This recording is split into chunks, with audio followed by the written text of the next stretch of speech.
One of our most difficult problems as humans is not recognizing our problems. If we have a problem and can figure out what the problem is, then we can fix it.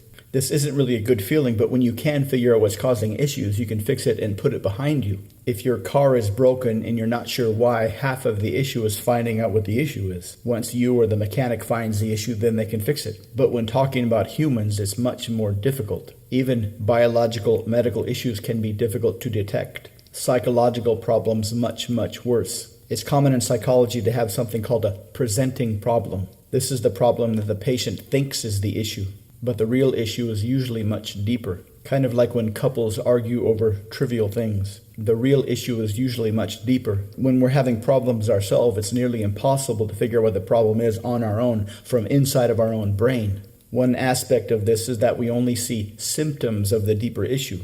Usually when we want something but we can't get it. Because these are just symptoms, it's really hard to guess what the real issue is. Even when seeing a therapist, a professional, somebody who has a lot of experience talking to people with problems, it still takes a long time to get to the real issue. So the idea of understanding, identifying, and fixing our own problems by ourselves from inside our own heads is extremely difficult. Luckily, there is a shortcut. It comes from understanding how we externalize our problems. We have a problem with ourselves, but we're terrified of finding it. At least part of us. So we immediately point out those outside of us who remind us of us. We reflexively look outside of ourselves to find external evidence to keep us from looking inside to find the problem. The trick is to see this externally identified problem as a symptom of a problem within ourselves.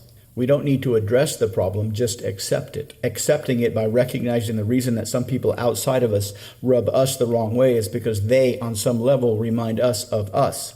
Particularly the ideas about ourselves that we are terrified to acknowledge. There's a technique called shadow energy. This allows you to accept those parts about you that may be operating incorrectly without having to deal with them consciously. It takes a lot of courage, but if you can slowly and carefully identify and accept all of these parts about you, they won't bother you so much. This will free up tons of mental energy for more productive work. Go to the link on your screen to find out how.